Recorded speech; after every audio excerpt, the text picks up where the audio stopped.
இப்போ போன 10 நாளைக்கு முன்பு கூட அன்னை மதுரையில் பேசுனாங்க. குறைஞ்சது 6 மணிலேருந்து 9 மணி வரைக்கும் மழையில் நனைஞ்சிட்டு பேசுனாங்க. நாங்கள் 2-2:30 மணிக்கெலாம் போயிட்டோம். மழையில் நனைஞ்சிட்டே பண்ணோம். அன்னைக்கு பேசுனதை காட்டிலையும் அண்ணன் இன்றைக்கி வீரியத்தோடு பேசுகிறாங்கன்னா அதோடைய வலி அண்ணனுக்கு வந்து அந்த வலி வந்து தெரிஞ்சிருச்சு. கண்டிப்பாக 2024ஆம் ஆண்டு நடைபெறக்கூடிய பாராளுமன்ற தேர்தலில் அன்னை சொல்கிற மாதிரி 1 கோடி வாக்கு பெறுவோம். நாங்கள் வந்து பாராளுமன்றத்தை உறுப்பினராகும் என்பதாக மூச்சோடு செயல்படும். ஆனால் 1 கோடி வாக்கை தொடுவதற்கான சாத்தியக்குள்ள முனைப்போடு செயல்பட்டு இருக்கோம். 2026 கண்டிப்பாக அண்ணன் அரியணையில் அமர்த்துவதில் எந்த ஒரு மாற்று கருத்து கிடையாது. ஏன்னா சொல்கிற மாதிரி திருட்டு ரயில் ஏறி வந்து திருட்டு ரயில் அவர் வந்தார். நல்ல தொடர் வண்டி சரியான வண்டி தான் அண்ணன் சொன்ன மாதிரி தண்டி வந்து அவர் ஏறி வந்து பலாயிரம் கோடி இன்றைக்கி சம்பாரிச்சிருக்கு. யாருடைய பணம்? மக்களுடைய பணம், வரி பணம். ஆனால் அவரை வந்து இன்றைக்கி தலைவர்னு இருக்காங்க. இதே இது மக்களுடைய வரி பணத்தை இந்த அம்மையார் வந்து பலாயிரம் கோடி நாசமாக பண்ணாங்க. அவங்கள தலைவர்னு சொல்லியிருக்காங்க.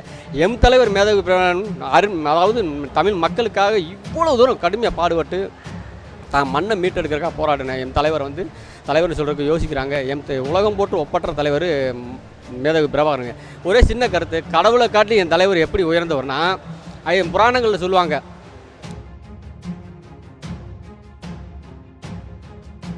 திண்டுக்கல் மாவட்டம் நிலக்கோட்டை தாலுகா பள்ளப்பட்டி கிராமத்துலேருந்து வரேன்.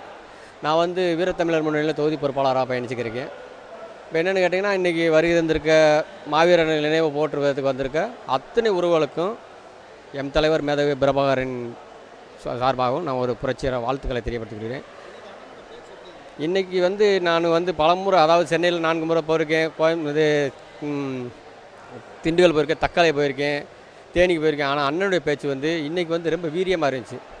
இப்போ போன 10 நாளைக்கு முன்பு கூட அன்னை மதுரையில் பேசுனாங்க.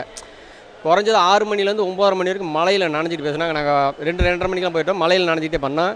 அன்னைக்கு பேசுனதை காட்டிலையும் அண்ணன் இன்றைக்கி வீரியத்தோடு பேசுகிறாங்கன்னா அதோடைய வலி அண்ணனுக்கு வந்து அந்த வலி வந்து தெரிஞ்சிருச்சு. இப்படி நம்மளுக்காக போராடி இன்னும் நீத்துட்டார் தலைவருக்கு.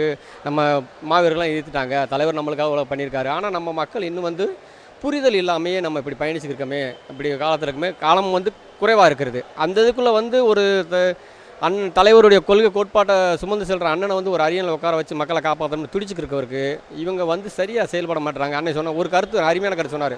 நான் பெரியவனா நீ பெரியவனான்ற ஒரு சில இதெல்லாம் இருக்குது, சில இதுகளாம் இருக்குது. அதெல்லாம் கலைஞ்சு நான் வந்து சென்னையில் போன முறை இதே இணைய எழுச்சி மாநாட்டு போயிருந்தப்போ, அன்னைக்கு மே 18 போயிருந்தப்போ அதே கருத்து, இன்றைக்கி அதே கருத்து சொல்கிறேன். கண்டிப்பாக 2024ஆம் ஆண்டு நடைபெறக்கூடிய பாராளுமன்ற தேர்தலில் அன்னை சொல்கிற மாதிரி 1 கோடி வாக்கு பெறுவோம்.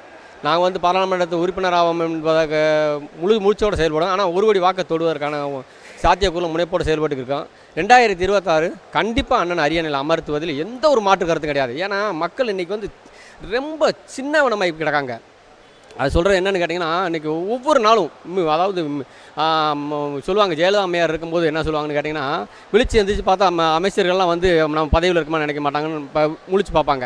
ஆனால் இன்றைக்கி இருக்கவங்க என்னென்னு ஸ்டாலின் சொன்னார். நான் எந்திரிச்சு பார்த்தேன்னா என்ன கூத்து பண்ணி வச்சிங்களே கேட்குற மாதிரி அவர் சொல்கிறாரு. ஆனால் மக்கள் இன்றைக்கி என்ன நினச்சி பார்க்குறாங்க, இன்றைக்கி என்ன விலைவாசி எதிர்க்கோ, என்ன பண்ணியிருக்காங்க, நம்மளை என்ன திட்டத்தில் வச்சுருக்காங்களோ அப்படின்ற ஒரு மனநிலைக்கு மக்கள் வந்துட்டாங்க. மக்களை என்ன பண்ணுறாங்க தெரியுங்களா, காலையில் பேப்பரோடு அலைய விட்டுறாங்க. நல்லா புரிஞ்சுக்கோங்க. மக்களை வந்து காலையில் ஒரு பேப்பரோடு அலைய விட்டு மாலை பொழுதில் குடிச்சோட அலைய விட்டு மக்களை சிந்திக்க விடுறதில்ல. ஏன்னா சிந்திச்சாதான் தெரிஞ்சுவங்க இந்த திராவிட ஆட்சியில் என்னென்ன நடந்துக்குது, எது நடந்துக்குது, மக்கள் நம்மளை என்ன நிலைமைக்கு இவங்க கொண்டு வந்து வச்சுருக்காங்க.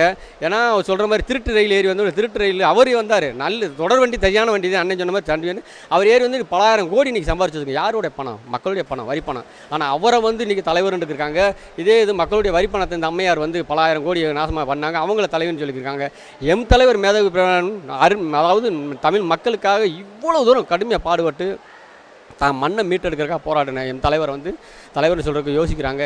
உலகம் போட்டு ஒப்பற்ற தலைவர் மேதகு பிரபாகரனுங்க. ஒரே சின்ன கருத்து, கடவுளை காட்டி என் தலைவர் எப்படி உயர்ந்தவர்னா புராணங்களில் சொல்லுவாங்க.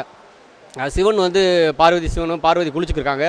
சிவன் வர்றாரு. வந்தோடனே ஒரு மகனை வந்து நிப்பாட்டிட்டு நீ அம்மா உள்ளே குளிச்சுக்கிறா, உள்ளே வாரி விடான்னு சொல்லும்போது அவர் வந்து தடுக்கிறார் மகனை. மகன் வந்து தடுக்கிறார். அப்பா உள்ளே போகக்கூடாப்பான்னு. ஏன் போகக்கூடாதுன்னு அம்மா போகக்கூடாதுன்னு சொல்லுவாங்க. உடனே கோவப்பட்டு துண்டாக தலையை வெட்டுறதா புராணங்கள் சொல்லுது. அவர் கூட என்ன செய்கிறாரு, தன் மகன் இறந்துட்டான்னு ஆசைக்காக விநாயகர் ஆணை தலையை வெட்டி மகனை உருவாக்கிறாரு.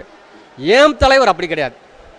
அத்தனை வச்சு குடும்பத்தையே தன்னுடைய இனத்துக்காக, மானத்துக்காக, மண்ணுக்காக ஒப்படைச்சு பற்றவர். அதனால தான் உலகம் போட்டு ஒப்பற்ற தலைவராக நாங்கள் கருதுகிறோமுங்க. நன்றி, வணக்கம்ங்க.